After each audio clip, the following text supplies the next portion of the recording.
신영증권 리서치센터의 박소연 안녕하세요. 이사님을 모시고 말씀 나눠보겠습니다. 이제 워렌 버핏의 이제 얼굴을 새겨놓고 투자하는 게 가장 좋은 투자다. 하반기에도 이러한 어떤 상황들이 이어질 거냐 말 거냐를 판단을 해야 되는데 국내에 하나 없다는 게 말이 돼?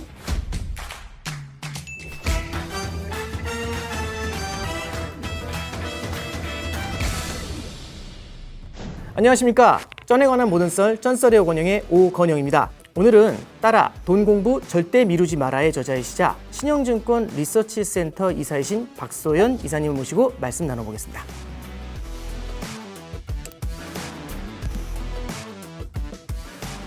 이제 연초에 사실 저 신영증권 리포트 이사님 것도 그렇고 이제 많이 읽어보는데 제목이 나의 실수였나 이제 그 리포트 네, 올라왔는데 되게 좀 네. 참신했는데 그런 글을 기획하시게 된 이유하고 그 이후에 사람들의 반응이 어땠는지 그게 좀 궁금합니다. 사실 그 글을 기획한 거는 뭐 저는 아니고요. 센터장님이 하자라고 하셔가지고 예. 네, 올해 본인이 했던 주요 전망 그거가 이제 어떻게 틀렸고 내가 왜 틀렸는지에 대해서 A4로 한두 장씩 써서 책을 만들어 보자 그렇게 얘기를 하신 거예요. 근데 이제 각자 웅성웅성 됐죠. 이거 진짜 해야 돼. 중요한 건 이거를 드러내놓고 우리가 잘못했습니다라고 얘기하는 게 안 좋을 수도 있다 회사 이미지에. 예. 오히려 하니까 이미 틀린 거는 우리가 다 알고 있었는데 이렇게 공개적으로 내가 잘못했고 내년에는 잘 보겠습니다라고 하니까 오히려 솔직해서 좋다. 네. 이런 반응이 굉장히 많으시더라고요. 네네.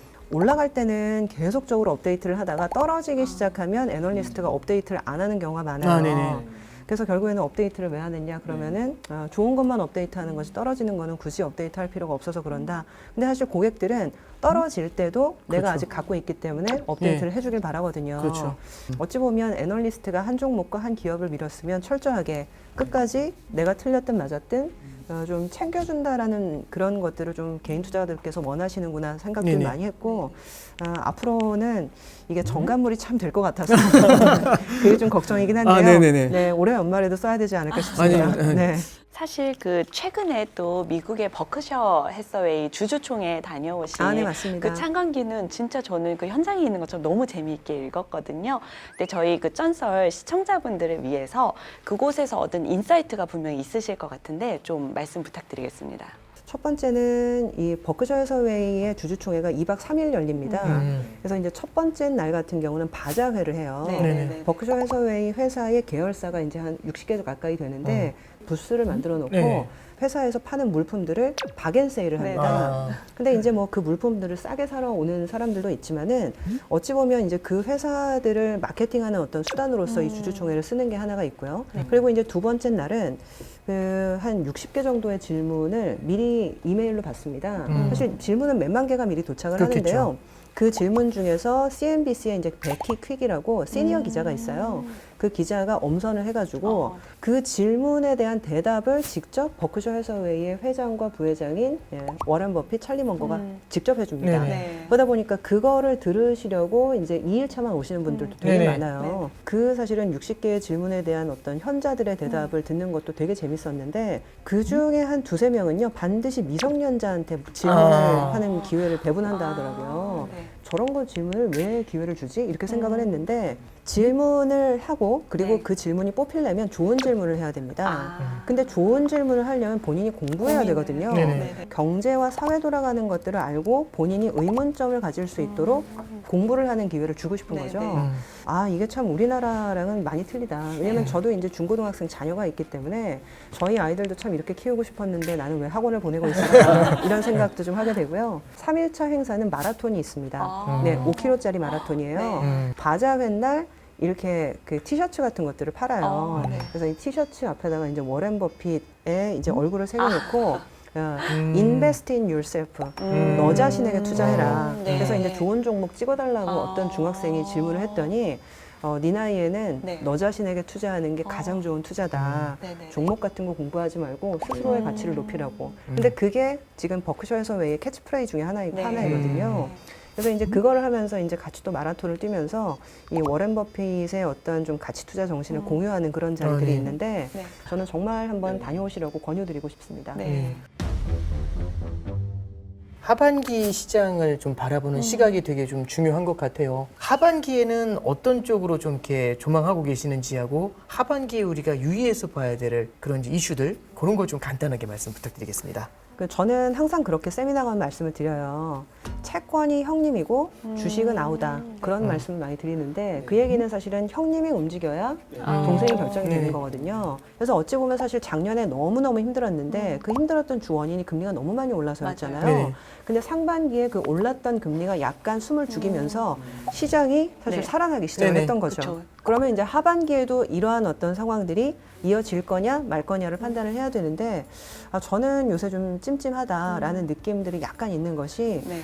원래 안 올릴 거라고 생각했었던 중앙은행들이 금리를 올리는 네. 사례들이 최근 나타나고 네네. 있습니다. 네. 지금 물가가 헤드라인 물가라고 해서요. 보통 발표되는 대표 물가 지수는 떨어지고 있는데 음식료나 에너지를 뺀 코어 물가, 이 네. 핵심 물가라는 것들은 안 떨어지고 잘 버티고 있거든요. 그러다 보니까 중앙은행들이 이거 봐라, 물가가 잘 안 잡히네? 네. 라고 생각을 하다 보니 최근에 이제 호주, 캐나다가 네. 금리를 안 올릴 줄 알았는데 올렸고요. 올렸어요. 네네. 거기에다 유럽에서는 영국의 중앙은행 네. 그리고 노르웨이까지 25bp를 보통 한꺼번에 올리는데 두 번 올릴 거를 한 번에 올려서 50bp를 올려버립니다. 네네. 그러다 보니까 상반기에 이제 가라앉을 줄 알았던 금리가 다시 높아지기 네, 시작을 네. 하면서 시장의 스트레스 레벨이 다시 올라가고 있는 네. 상황이거든요. 형님인 채권 시장이 변동성을 겪을 네, 수밖에 네. 없다라고 하면 아. 주식 시장도 조심해서 나쁠 건 없지 않나. 네, 네. 그래서 일단은 조금 경제적인 관점에서 박스권 네. 전망을 말씀을 드리고 네, 있고요. 네. 네네. 그래서 네. 지금은 사실은 조금 지켜나가야 되는 그런 과정으로 생각을 하고 있고요. 그런 부분들 유의하시면 좋을 것 같습니다. 결국에 이제 방금 전에 말씀하셨던 것 중에서 인플레이션에 대한 관점이 되게 중요한 것 같고 지금의 인플레이션이 고착화, 그러니까 굉장히 장기적인 고질병이 될 수 네네네네. 있지 않냐라는 그 질문을 좀 꾸준히 좀 던지셨던 것 같고 네네네. 이사님께서는 그렇게 지금의 인플레이션이 굉장히 장기간 고착화될 가능성도 염두에 두고 계시는 건지 그게 좀 궁금합니다. 네, 맞습니다. 저는 사실 인플레이션이 고착화될 가능성이 굉장히 높다라고 보고 있는데 보통 인플레이션이 좀 짧게 끝날 것이다라고 보시는 분들은 만약에 종전만 하면 인플레이션은 금방 가라앉을 수도 있다. 이런 전망도 있었던 네네. 것 같아요. 근데 제가 보기에는 지금 현재 인플레이션의 근원은 사실 미중 갈등이다라고 저는 보고 있거든요. 예. 네. 금리랑 인플레이션의 어떤 장기 지표, 한 100년, 150년짜리를 네네네. 뽑아보면 1978년도를 고점으로 해서요. 금리와 인플레이션이 45도 각도로 떨어집니다. 네. 79년도에 네. 미중 수교를 하게 네. 되거든요. 그쵸, 그쵸. 그리고 1989년도에는 베를린 장벽이 붕괴가 됩니다. 네. 그리고 1991년도에는 소련이 소련이. 붕괴가 되거든요. 네. 그러면서 실질적으로 이 동구권 그리고 공산권에 있는 굉장히 저렴한 노동력들이 전 세계 인구의 노동 가능 인구로 편입이 되면서 네. 굉장히 싸게 물건을 만들 수 있는 환경들이 최근 40년간 펼쳐졌던 거예요. 네. 근데 아시겠지만 지금 이 미중 갈등으로 인해서 다시 세계화가 후퇴하게 되면서 중국의 노동력이 존재는 하지만 글로벌 노동 가능 인구에서 의미 있는 인구로 기능하지 못하는 중국에서 물건을 만들면 미국에다 수출을 할 수 없다. 수출은 해도 관세를 굉장히 때려맞는다. 뭐 이런 얘기가 나오면서 결국 중국의 생산 기지로서의 이점이 사라지고 있거든요. 네. 그 얘기는 결과적으로는 생산 비용이 올라간다는 얘기고요. 그리고 인건비가 올라갈 수밖에 없다라는 것들을 의미하고 있기 때문에 이러한 어떤 정치 경제학적 다이너믹스를 생각을 하게 되면 장기 사실은 경제가 안 좋을 거고 침체로 갈 거고 네. 그래서 물가도 가라앉을 거다라는 전망보다는 네. 오히려 지금까지 우리가 싸게 생산을 했었던 그 물건 가격이 올라가는 부분이 훨씬 중요할 거다. 네. 그래서 미중 갈등이 지속되는 한 네. 생각보다 고물가 구조는 오래 지속된다라고 봐야 된다. 이렇게 말씀을 드리고 있습니다. 그러면 이제 이 고물가 기조가 지속된다고 봤었을 때는 투자의 패러다임과는 또 다른 패러다임의 투자의 방법이 필요해질 수도 있지 않나라는 생각이 드는데 네네. 혹시 이사님께서는 어떻게 보시나요? 투자의 어떤 긴 패러다임 중에 하나가 컨슈머였던 것 같아요. 아, 네. 소비재. 어디 이제 창구에 펀드를 가입하러 가면은 그레이트 컨슈머 아, 펀드, 네네. 내지는 럭셔리 펀드, 네. 내지는 뭐 아시아 컨슈머 펀드, 네네네. 이런 컨슈머가 대세를 이루는 장이었거든요. 근데 그 이유는 물가가 굉장히 안정되어 있기 때문에 제가 월급이 3% 5% 올랐는데 물가는 1, 2%밖에 안 오르면 저는 뭔가 부자가 된 것 같고 네. 소비 여력이 늘어나게 되거든요. 그래서 최근 사실 20, 30년간은요. 소비재에 투자하는 것이 사실은 옳았던 장이었던 것 같습니다. 네네. 근데 앞으로는 저는 좀 달라진다고 보는 게 물가가 고착화되면요. 제 월급이 3% 5% 올라도 물가가 6, 7% 오르게 되면 제 지갑은 계속적으로 얇아지게 되는 거고요. 그러면 사실 40년간은 이제 절약하면서 조금 아끼면서 살아야 되는 시기입니다. 네. 이런 시기에 사실은 소비재는 보통 열의에 놓이게 되거든요. 네네네네. 그래서 결국에는 앞으로 어떤 시기로 가게 되냐면 오히려 기업이 헤게모니를 쥐는 경우가 굉장히 네네. 많고요. 물자가 모자라는 시대로 가고 내지는 물자가 비싸지는 시대로 가다 보니까 생산을 더 많이 하려고 하는 기업들이 생기게 됩니다. 네. 결국에는 예전에 50원에 팔던 거 이제 120원에 팔 수가 있으면 빨리 공장 지어서 생산을 하려는 사장님들이 많이 생기게 되거든요. 그리고 이제 미국도 유럽도 최근에 그런 걸 하고 있지만 국내에 마스크 공장 하나 없다는 게 말이 돼? 코로나 겪으면서 워싱턴에서 충격을 많이 받았다 하더라고요. 내 나라 내 땅에서 생산 공장을 만들겠다라는 생각을 하게 된 계기가 사실 코로나거든요. 네. 그래서 어찌 보면 저는 앞으로의 한 20년, 앞으로의 30년은 소비재가 아니라 자본재가 헤게모니를 쥐는 그런 상황이 네네네. 올 것이다. 소재, 부품, 장비를 줄여서 이제 소부장이라고 얘기하는데 이러한 소재, 부품, 장비들이 보통은 이제 자본재에 투자할 때 가장 기초가 되는 산업들입니다. 소비재냐, 자본재냐 네. 이 두 가지 어떤 이 패러다임으로 봤을 때 소비재에서 자본재로 헤게모니가 넘어오는 지금 중차대한 시기에 우리가 서 있다. 네네. 저는 그렇게 보고 있습니다. 네네. 그러면 자본재를 볼 때 이제 투자를 하시는 저희 시청자분들이 좀 유의하셔야 될 그런 점이 있을까요? 아, 네. 네.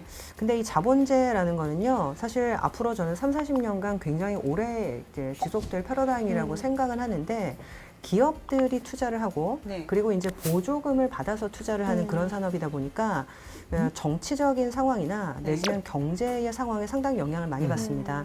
예를 들면 지금 미국 같은 경우는 내년 연말에 대선이 있는데요. 정치권이 바뀌게 되면 내지는 민주당에서 공화당으로 바뀌게 네네. 되잖아요. 바이든이 주고 있었던 보조금을 그렇겠죠. 공화당이 되면 끊을 수도 있고요. 네. 그러다 보니까 이런 정치적인 패러다임에 상당히 영향을 많이 받기 때문에 정치적 이벤트가 있는 그런 시기에는 조금 조심하셔야 된다. 이런 부분이 하나 있을 거고요. 네네.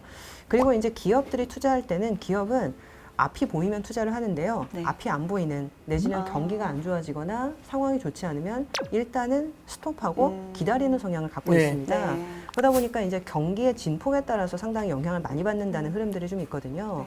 장기 투자하는 관점에서 나는 10년 가져갈 거야 라는 네, 것도 네. 중요하지만은 어찌 보면 한 6개월, 1년마다 이 경기의 상황들을 좀 판단하시는 것들이 훨씬 더 중요할 것 같네요. 네, 네, 네. 네, 그런 관점에서 말씀드리겠습니다. 네.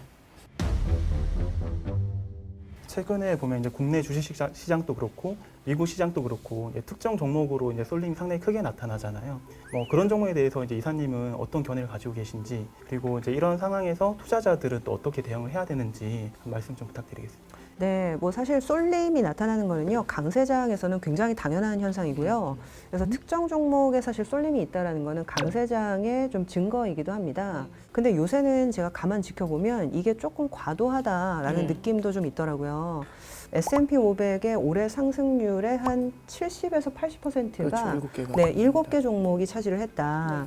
이것들을 좀 계산을 해보니까 전체 시가총액에서 이런 테크 기업들이 보통은 20에서 25%가 적정하다고 생각을 했는데 지금은 4%까지 네네, 올라갔더라고요. 네네. 그러니까 이 얘기는 사실은 테크를 빼면 전체 미국 증시의 3분의 1이 없어지는 네. 겁니다. 그러니까 어찌 보면 이게 상당히 좀 과도하다라는 거죠. 근데 이게 과도하다라는 게 그냥 숫자적으로 과도하다라는 게 있는데 한쪽에 사실은 헤게모니가 지나치게 과도해 보지면 정치적으로 이런 것들을 좀 누르려는 압력들이 생기거든요. 사실 2년 전부터 이제 바이든 행정부에서 그런 것들을 많이 하고 있는데 예, 플랫폼 규제 네. 그리고 뭐 아마존이나 이런 쪽도 지금 규제로 힘들어하고 있는데 최근에는 AI 관련된 규제 법안도 내놨더라고요. 네. 물론 이제 규제가 하나 이제 이게 음성화된 시장을 양성화하기 위한 하나의 좀 과정일 수도 있지만은 규제가 보통 들어오게 되면 기업들이 이제 자유롭게 활동할 수 없기 때문에 네. 이제 가두리 양식장을 만든다고 보통 그렇게 표현을 하거든요. 그래서 이런 규제가 들어오는 계기가 어찌 보면 시가총액이 지나치게 커졌을 때 그리고 한 기업의 어떤 전체 규모가 지나치게 커졌을 때 나타나는 현상이기 때문에 이러한 정치적인 노이즈에도 주의 좀 할 필요가 있겠다. 그렇게 말씀드리겠습니다. 네. 네. 좋은 말씀 정말 많이 들은 것 같습니다. 신영증권 박소연 이사님 모시고 말씀 많이 들었습니다. 네, 감사합니다. 감사합니다.